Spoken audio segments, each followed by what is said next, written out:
Welcome to the deep dive.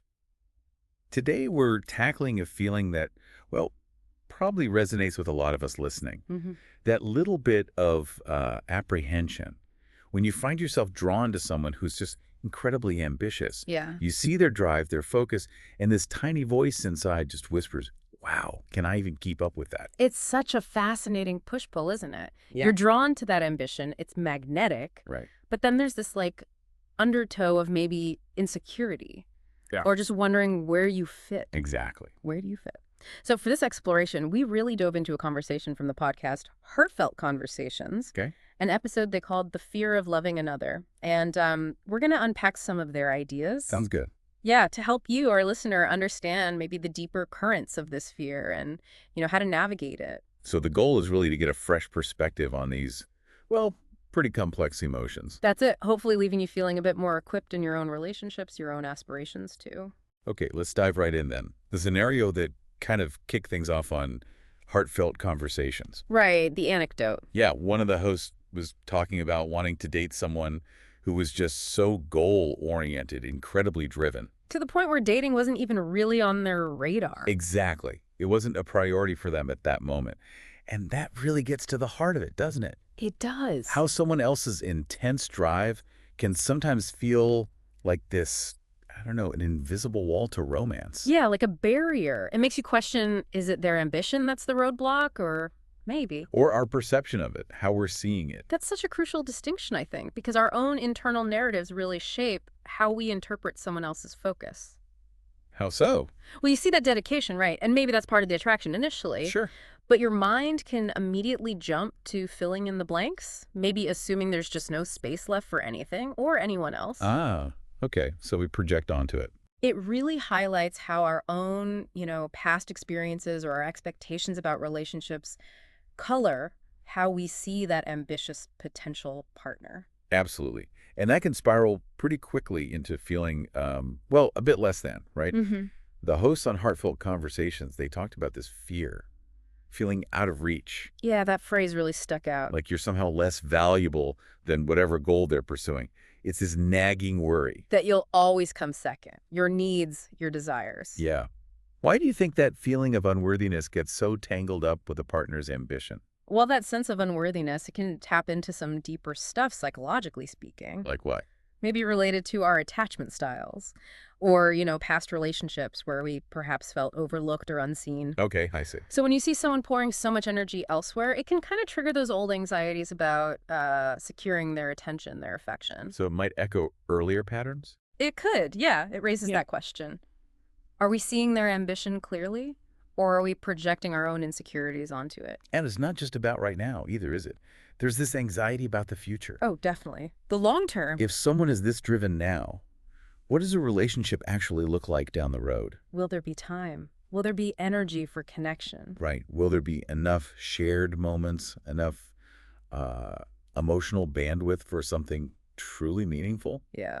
It's like you're trying to picture this future, and their goals just seem to dominate the landscape. And if you think about sort of common relationship ideals, there's often this implicit expectation. Of what? Shared growth. Shared growth, mutual investment, building something together. Okay. And when you encounter someone whose ambition seems all-consuming, it kind of challenges those expectations. Right. It makes you pause. It forces you to confront the possibility that maybe your vision of a shared future doesn't quite align with theirs. Leading to that feeling of being Yeah. on the sidelines. Yeah. Exactly, on the periphery, just sort of observing their successes while you're yearning for a deeper involvement. But, and this is so important, and Heartfelt Conversations really stress this, Mm-hmm. ambition itself is often really attractive. That dedication, the And passion. they're often the sparks, the very things that draw you in. Yes. So you find yourself in this weird paradoxical spot, admiring the very thing that might also be intimidating you romantically. That's such a key tension to acknowledge, isn't it? It really is. The very traits we find compelling can, at the same time, poke at our vulnerabilities. It says a lot about the complexity of attraction. Why do you think that is? Well, maybe it's because they're ambition signals, purpose, drive qualities we admire deeply. Sure, things we value. But then we start questioning, Well, does my own life measure up? Can I even contribute meaningfully to their world? And that intimidation factor, it can be pretty powerful, even Yeah. if it's totally unintentional. Oh, absolutely. Unintentional is key. Someone deep in their work, their passion project, they might have no idea their focus is coming across as a barrier. They're just doing their thing. Right. But it can create this feeling, like the source mentioned, that you're almost competing. Competing for their time, their attention. Yeah, but not necessarily with another person. No, not usually. It's more like competing with the sheer gravitational pull of their goals, the energy those goals require. What's interesting there is that feeling of competition isn't always rational, is it? Probably not. No, it's not necessarily that the ambitious person is trying to make you feel like you're competing. Okay. It's more, I think, about our perception of limited resources, their time, their energy, their mental space. And the fear there won't be enough left over. Exactly. Like a scarcity mindset, but applied to emotional connection. So, okay, this gap, this potential divide, how do we even start to bridge it? Well, heartfelt conversations really pointed towards communication and mutual understanding. Sounds simple, but probably isn't in practice. It sounds deceptively simple, yeah. But talking openly about priorities, about feelings, it Mhm. seems like the essential first step. But that takes vulnerability, right? From both sides. A good dose of it, absolutely, and empathy, too. How so? The ambitious person, well, maybe they need to be willing to consider how their drive might be perceived by a partner. Okay, see it from the other side. And the potential partner needs to voice their needs, their concerns, but openly, without, blame or accusations. Just honesty. Yeah. Creating that safe space for a really honest dialogue. And it also seems to involve respecting space and timing. Definitely. The source highlighted that. Someone deeply committed to their goals might just have genuine limits on their time and energy, at least for a while. Exactly. At certain points, that's key. Ambition often has its own rhythm, doesn't it? Like waves. Yeah, periods of intense focus, maybe followed by times with a bit more flexibility. So it's vital to tell the difference between someone being temporarily swamped. And someone just fundamentally not interested in connection. They're not the same thing. Right. Understanding those cycles, respecting those intense periods. Yeah. It doesn't mean you just accept being ignored forever. No, it's about recognizing the ebb and flow and figuring out meaningful ways to connect during those more open times. Which brings us back to vulnerability, I guess. Mhm. Putting yourself out there. It takes courage, for sure. Pursuing someone who seems so wrapped up in their own world. Yeah, that takes guts. Hmm. The hosts on Heartfelt Conversations really emphasized that taking that leap, expressing your feelings, Yeah. it's important. Regardless of their current situation or priorities. Yeah.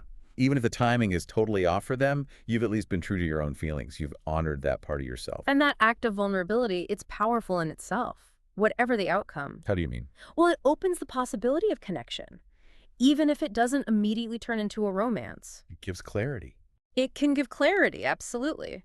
And maybe it opens doors for something down the line, perhaps when their priorities naturally shift a bit. And, there's always the chance of a pleasant surprise. That's the hopeful note the source offered, yeah. That ambitious people might just find ways to make room for love. They might surprise you. People are complex, aren't they? Intense focus in one area doesn't automatically cancel out a desire for intimacy in another. Good point.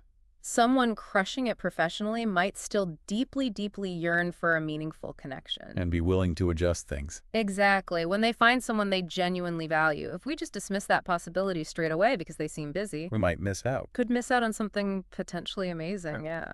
And shifting gears slightly, for those listeners who hear this and think, hey, that ambitious person sounds like me. Ah, right. Heartfelt Conversations had some direct advice there too. Oh, what's that? Basically, take a moment.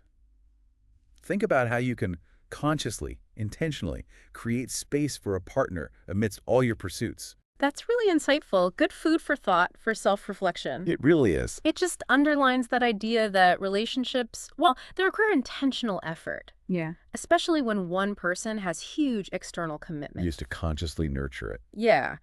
Proactively think, how can I show my partner they're valued, even when my schedule is absolutely insane? Small gestures matter. Small gestures, consistent effort. They can make a world of difference. So ultimately, what this source material really seems to drive home is that, look, love and ambition, They don't have to be enemies. Not at all. They're not mutually exclusive. With that open communication we talked about, with a real effort to understand each other's worlds, And a shared commitment to finding some kind of balance. they can absolutely coexist, maybe even complement each other. Precisely. It's about navigating that intersection, isn't it? Individual dreams and shared connection. Recognizing both are pretty vital for a full life.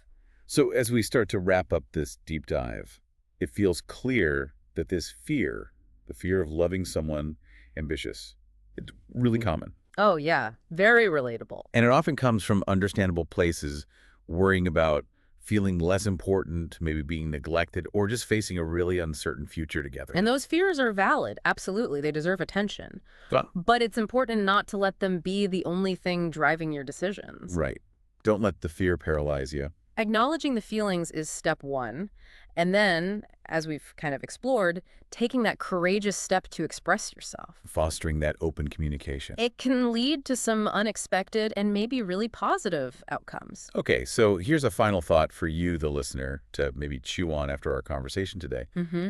How does understanding your own ambitions, what drives you, what you're passionate about, how does that influence the way you see and approach relationships with people who are also really driven? Interesting question. Could recognizing your own internal fire, so to speak, actually be the key to connecting with someone else's? Yeah. Definitely something worth contemplating, I think.